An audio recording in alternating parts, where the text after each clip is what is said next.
Picture this. You wake up one morning feeling awful. Your head's pounding, your throat's sore, and you've got that heavy, foggy feeling that says, "Yep, I'm getting sick." Now imagine you're abroad or talking to a doctor who only speaks English. Suddenly, every word matters. Oh, that's the worst. You know what you want to say, but your brain goes blank. You're trying to explain what hurts, but all that comes out is, not good. Exactly. So today, we're fixing that. We're going to help you talk about health in English, how to describe symptoms, visit a doctor, and even chat casually about how you feel. And don't worry, it's not all serious. We'll also talk about feeling great, healthy habits, and the little things we do to take care of ourselves. Because health isn't only about being sick, it's about living well. Perfectly said.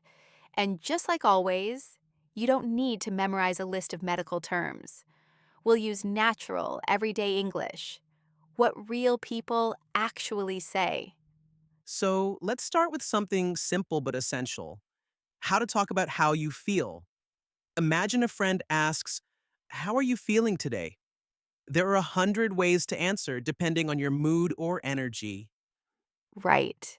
You could say, "I feel great," or "I'm a bit tired," or "not so good today." But when it's something physical, like pain or discomfort, it helps to know a few key phrases. For example, "I have a headache," "My throat hurts," or "I feel dizzy." Exactly. Here's a quick tip.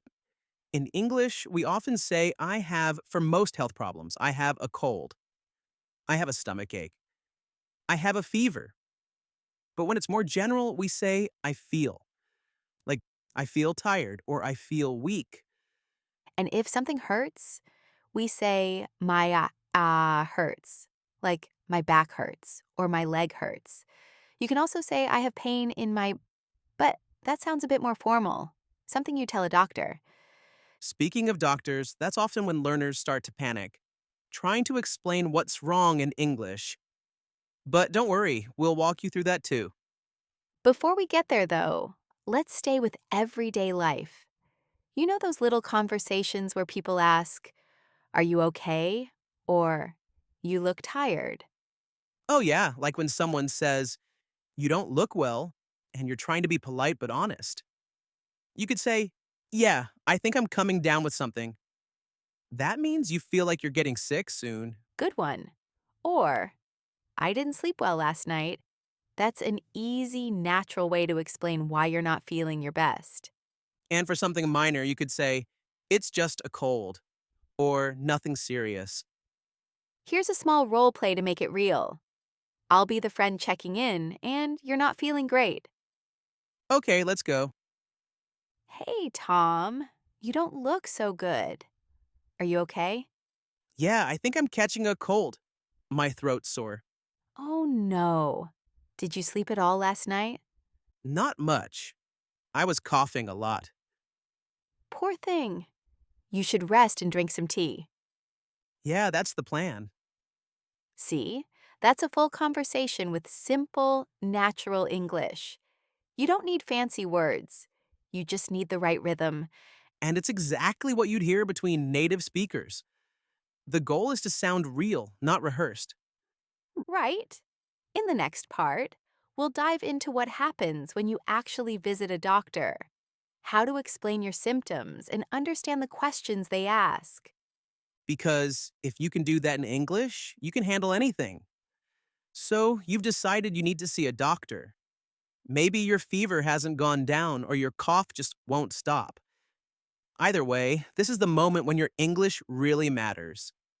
But the good news? Doctors all over the world use similar patterns of speech, and most of what they say follows a rhythm you can learn. Exactly. Let's imagine you've just arrived at the clinic. The first thing the receptionist might say is, "Do you have an appointment?" Or, "What seems to be the problem?" If you don't have an appointment, you can say, no, I don't. Can I see a doctor today? Or, I'd like to make an appointment, please. Easy and polite. Once you're sitting with the doctor, they'll probably ask you three main questions: what's wrong? How long have you had it? And have you taken anything for it? Let's play that out. You be the doctor this time, Mia. All right. So, what seems to be the problem? I've had a really bad headache since yesterday. I see. Have you taken anything for it? Just some painkillers, but it's not helping much. Okay. Do you have any other symptoms? Yeah, I feel a bit dizzy and I've been coughing. Perfect. That's exactly the kind of short, clear English that helps doctors understand you quickly. And those three questions, what's wrong, how long, and have you taken anything, cover 90% of what they'll ask.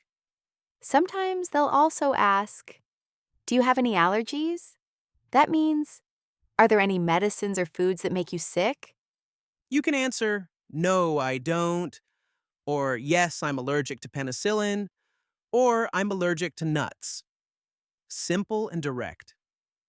Here's another important one. Are you taking any medication? That means, are you currently using any medicine or treatment? If yes, say, yes, I'm taking antibiotics, or I'm taking medicine for my blood pressure. Once they've asked questions, they'll usually explain what's happening in simple terms.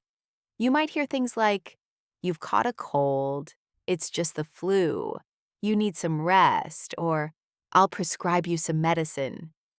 Prescribe means they'll write a note called a prescription that you take to the pharmacy to get your medicine. And at the pharmacy, you might hear, how often should I take it? Or, with food or without? Let's practice how you'd ask those naturally. You could say, how many times a day should I take this? Or should I take it before meals? Perfect. You could even ask, are there any side effects? That means, are there any negative reactions from the medicine? Here's a small role play. I'll be the pharmacist. Hi there, I have a prescription from my doctor. All right, let me check. You'll need to take one pill twice a day after meals. Got it. Are there any side effects? You might feel a bit sleepy, so don't drive right after taking it. Okay, thank you.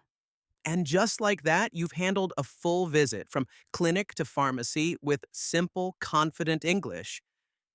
And the truth is, doctors and pharmacists don't expect perfect grammar. What they need is clear communication. A calm tone and simple words are far more effective than trying to sound advanced. Exactly. English for health is about clarity, not complexity. In the next part, we'll move from being sick to staying healthy. You'll learn how to talk about exercise, sleep, and eating habits in everyday conversation. Because health isn't just about what happens at the doctor, it's what you do every day to feel good. All right, we've talked about being sick and visiting the doctor. But let's shift the focus now. Because health isn't only about problems, it's also about how we stay well. Absolutely. And this is where English starts to sound more positive. Instead of saying, I feel bad, you get to use phrases like, I feel great, or I've been taking care of myself. Exactly. Let's start with something everyone can relate to: sleep. It's funny how often people talk about it. You'll hear phrases like, I didn't sleep well last night, or I slept like a baby. Or, I've been sleeping better lately if things are improving. And when you're exhausted, there's that simple one. I'm so tired, or the more casual, I'm beat. Nice one. And here's a good phrase for daily conversations: I'm trying to get more rest. It shows you're taking care of yourself without sounding dramatic. Same with food. You can say, I've been eating healthier, or I'm trying to cut down on sugar. Cut down on means to reduce, like, I'm cutting down on coffee, or I'm cutting down on junk food. And for exercise, you could say, I go for a run 3 times a week, or I've started going to the gym. Even something simple like I take walks after dinner is great everyday English. Let's build a little conversation around that. I'll start. Hey, Tom, you look really good these days. What's your secret? Thanks. I've been trying to eat better and go to the gym more often. Nice. How often do you work out? About 3 times a week, it helps me sleep better too. That's great. I've been drinking more water and trying to get at least 7 hours of sleep. Good plan. It really makes a difference. See? That's the kind of friendly, natural English you'll hear in real life when people talk about wellness. Yeah, and sometimes health conversations aren't about habits. They're about energy or mood. You can say, I feel full of energy today, or I'm feeling a bit low. Right. And for mental health, which is such an important part of overall well being, you might say things like, I've been feeling stressed, or I'm trying to relax more. Or even, I've been taking some time for myself. That's a beautiful phrase. It means giving yourself space to rest and reset. Here's one I love. I'm focusing on balance. It's so simple but powerful. It can mean balancing work and rest, or physical and mental health. And you can connect those phrases together in conversation. For example, I've been really busy lately, so I'm trying to take better care of myself, eating well, sleeping enough, and going for walks. Perfect. That's the kind of English that doesn't just describe health, it expresses self awareness. It sounds human, thoughtful, real. And it helps you connect. Because health is something everyone can relate to. You can talk about it with friends, coworkers, even strangers. Exactly. And in the next part, we'll show you how to use these expressions in emotional, everyday moments, like when a friend is sick or when someone asks how you're really doing. Because sometimes talking about health isn't just practical, it's personal. So far, we've talked about describing symptoms, seeing a doctor, and staying healthy. But here's something that really shows emotional fluency: talking about health with other people. Not just about yourself, but checking in, showing care, and responding naturally. Yes, this is one of my favorite parts of English. Because when you can express empathy, real kindness, you stop sounding like a textbook and start sounding like, well, you. Let's start simple. When someone's not feeling well, the most common phrase you'll hear is, get well soon. It's short, warm, and perfect in almost any situation. Exactly. You can also say, hope you feel better, or take care of yourself. And if you want to sound extra kind, I'm sorry you're not feeling well. Here's a quick example. Hey, Mia, you don't look so good today. Are you okay? I think I'm coming down with something. Oh, no, I'm sorry to hear that. Get well soon. Thanks, I'll try to rest. Simple, natural, caring. And if someone tells you they've been sick, but they're better now, you can say, I'm glad you're feeling better, or that's good to hear. Those little lines show genuine connection. Here's a fun one you'll hear all the time in English. Hang in there. It means stay strong, keep going, don't give up. You might say it to someone recovering from an illness, or even someone just going through a tough time. Yeah, like if a friend says, I've been feeling tired all week, you could reply, hang in there. You've been working so hard. Make sure you rest this weekend. Another comforting phrase is take it easy. It doesn't mean be lazy. It means don't push yourself too hard. Right? If someone's just getting better, you might say, glad you're back. Take it easy this week. And sometimes you want to show care without making it a big deal. In that case, something like, how are you feeling today? Works beautifully. Totally. And notice, it's not, how are you? It's, how are you feeling? That tiny difference adds warmth. Let's do a short example of a friendly check in.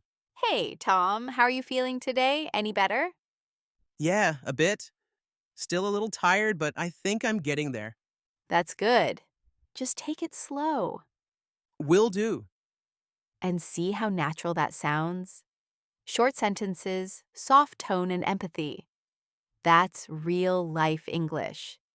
Another great phrase for showing concern is, you should get that checked out. It's friendly advice, not bossy. Like if a friend keeps coughing, you might say, that cough sounds rough. You should get it checked out. Or, you should probably see a doctor. Polite, gentle, and caring. And when someone shares bad health news, maybe something more serious, you can say, I'm really sorry to hear that, or that must be difficult. Sometimes, silence and tone say more than words. You don't have to fix it. You just have to care. Exactly. That's the emotional side of health vocabulary. It's not about words, it's about connection. And you'll notice something interesting. Many of these health related phrases, take care, get some rest, hang in there, also work outside of illness. You can use them for stress, work, or even emotional struggles. Yeah, they're like little verbal hugs. They show support without overstepping. I love that. Verbal hugs. Thanks. Trademark pending. Ha! So, to sum up, when you talk about health with others, focus on tone, not perfection. The most powerful words are the simplest ones. And in the next part, we'll take this one step further. How to talk about mental health and emotions in English. Because real fluency means being able to say not just I'm fine, but for instance, I'm struggling or I need a break. Exactly. Real connection happens when you can express how you really feel. You know, Tom, when we say health, most people think about the body, like food, sleep, and exercise. But there's another side to it that's just as important: mental health. Absolutely. You can't really separate the two. When your mind is stressed, your body feels it.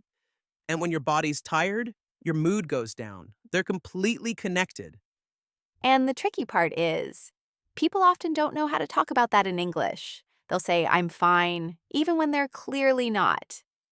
Exactly. So let's talk about how to describe what's really going on inside in ways that sound natural and comfortable. A good place to start is the phrase, I've been feeling stressed. It's direct but gentle. You can use it with friends, coworkers, or even your teacher. Or, I've been a bit anxious lately. That's another honest but calm way to say you've been worrying more than usual. Anxious means nervous or uneasy.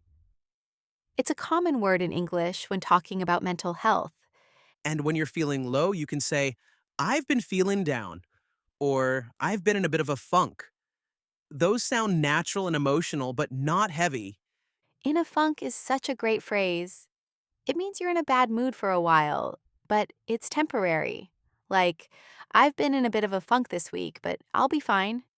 And if you need a break from everything, you can say, I just need some time to recharge, or I need a mental health day. That one, Mental Health Day, is becoming more and more common in English speaking countries. It means taking a day off to rest your mind, not just your body. Right. And sometimes we don't even realize how much stress we're carrying. That's why it's so powerful to be able to say it out loud. For example, I've been feeling overwhelmed lately. Overwhelmed means it's all just too much. Too much work, too much emotion, too much everything. It's a word people use all the time to express that heavy, crowded feeling inside. Let's try a quick example of how that might sound in real life. Hey, Tom, you've been quiet lately. Are you okay? Yeah, I've just been feeling a bit overwhelmed with work. I think I need a break. I get that. You've been working nonstop. Maybe take the weekend off to recharge. That's a good idea. Thanks for understanding. That's it. That's what mental health English sounds like: soft, honest, and human. And when someone opens up like that, the best thing you can do is listen. You can say, I understand. That sounds hard, or I'm here if you need to talk. Those small sentences can mean so much. You don't need to fix it, you just need to be there. And if you're the one going through something tough, remember, it's okay to say so. English has space for that honesty. You can say, I'm not doing great today, or I'm struggling a bit. Struggling is a key word. It means you're having a hard time, but you're still trying. It's brave, not weak. Exactly. And you can follow it with something hopeful, like, but I'm taking it one day at a time. That phrase, one day at a time, is a quiet reminder that progress is slow but steady. It's one of those small, powerful English phrases that carry comfort inside them. Mia, I think that's what real fluency is. It's not being able to debate politics or quote Shakespeare. It's being able to say, I'm not okay or I'm tired, and trust that someone will understand. Yes, because language is connection, and connection is healing. Beautifully said. Thanks. And in our final part, we'll put everything together: body, mind, and heart. You'll hear how to use health English in everyday life, from small talk to meaningful conversations. Because health isn't just a topic, it's a way to express who you are and how you care for yourself and others.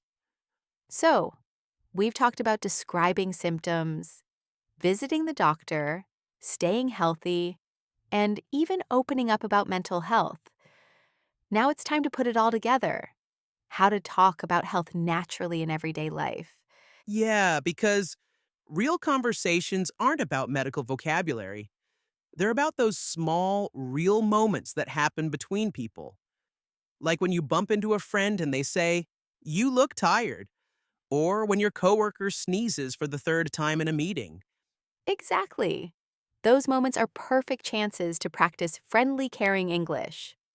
Let's run through a few of them. All right, scene one, casual check in. Hey, Tom. You doing okay? You look a little pale. Yeah, just a bit of a headache. I didn't sleep much last night.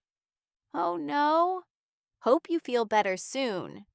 Thanks, I'll grab some coffee and power through. Nice and natural. Short, light, but warm. Scene two, a work conversation. Hey, you okay? You've been coughing all morning. Yeah, I think I'm catching a cold. You should go home early and rest. Maybe I will. Thanks for checking in. That's exactly how it sounds in real life: friendly and practical. Scene three, a conversation about healthy habits. So, how have you been feeling lately? Actually, pretty good. I've been eating better and going for walks after dinner. That's great. I've been trying to drink more water and sleep earlier. I can tell you've got that well rested glow. Ah, thanks. Let's see how long it lasts. That's the thing. Talking about health doesn't have to be serious. It can be playful, supportive, even funny. Totally. And the more you talk about these things in English, the easier it becomes to express how you feel in any situation, body or mind. Here's something interesting. In English speaking cultures, people often say, listen to your body. It means pay attention to the signs, your tiredness, your mood, your appetite. They're messages, not inconveniences. I love that phrase. Listen to your body. It's gentle and wise at the same time. And another one that's common, take care of yourself. It sounds simple, but it's actually a beautiful goodbye. When you say it, you're wishing someone health and peace. Yeah, you can use it when ending a message or a conversation. Hope you feel better. Take care. It's like leaving a small kindness behind. That's the heart of health English. It's not about perfect grammar. It's about care, empathy, and real communication. Exactly. Let's leave our listeners with a small challenge, something they can use today. Great idea. Challenge yourself to use one health related phrase this week. Maybe you tell a coworker, take care, or ask a friend, how are you feeling today? Or maybe you describe how you're feeling honestly. I'm a bit tired, or I'm feeling good today. Even those small steps build real confidence. Because health isn't just about the body, it's about awareness, kindness, and connection. And when you bring those into your English, you're not just learning a language, you're living it. I love that. Same. So, wherever you are, remember, drink some water, get some rest, and talk kindly to yourself. And to others too. Because every take care and every how are you feeling is another chance to connect. Beautifully said. Thanks. I'm Mia, I'm Tom. and this was Easylish, where English feels human, one conversation at a time.